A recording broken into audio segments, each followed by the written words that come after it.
Dans un petit village niché au creux des montagnes, vivait un homme connu sous le nom du vieux sage. Ce sage, dont l'âge avait sculpté des rides profondes sur son visage, était respecté et admiré par tous. Il possédait une connaissance incomparable de l'esprit humain et chaque habitant venait chercher conseil auprès de lui en période de doute. Un jour, un jeune garçon du village, nommé Lucas, ressentait des difficultés à l'école. Il semblait distrait et incapable de se concentrer sur ses études.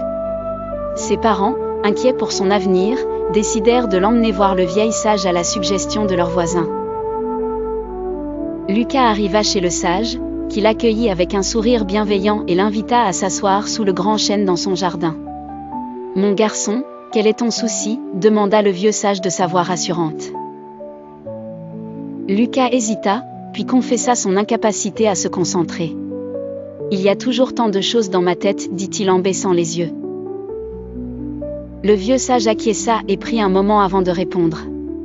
La concentration est un pouvoir que chacun peut manier, mais il demande patience et pratique, expliqua-t-il. Permets-moi de te montrer. Le sage demanda à Lucas de fermer les yeux et de se concentrer sur son souffle. Il lui dit de penser à chaque inspiration et expiration comme à des vagues, douces et régulières.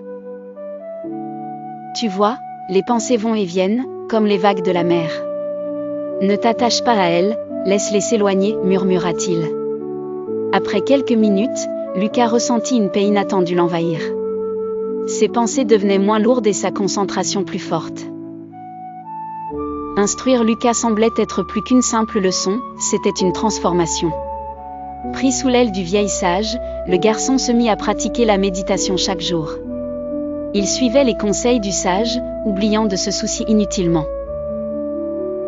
Avec le temps, Lucas devint lui-même une inspiration pour ses camarades. Sa concentration avait tellement grandi qu'il réussissait désormais ses tâches académiques avec facilité.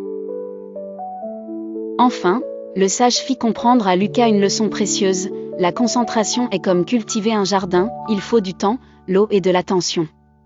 Chaque jour, tu dois l'entretenir pour qu'elle tienne ses promesses de quiétude et de force intérieure.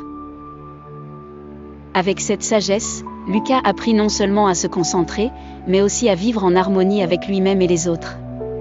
Le village fut témoin de son évolution et comprit la valeur des enseignements du vieux sage.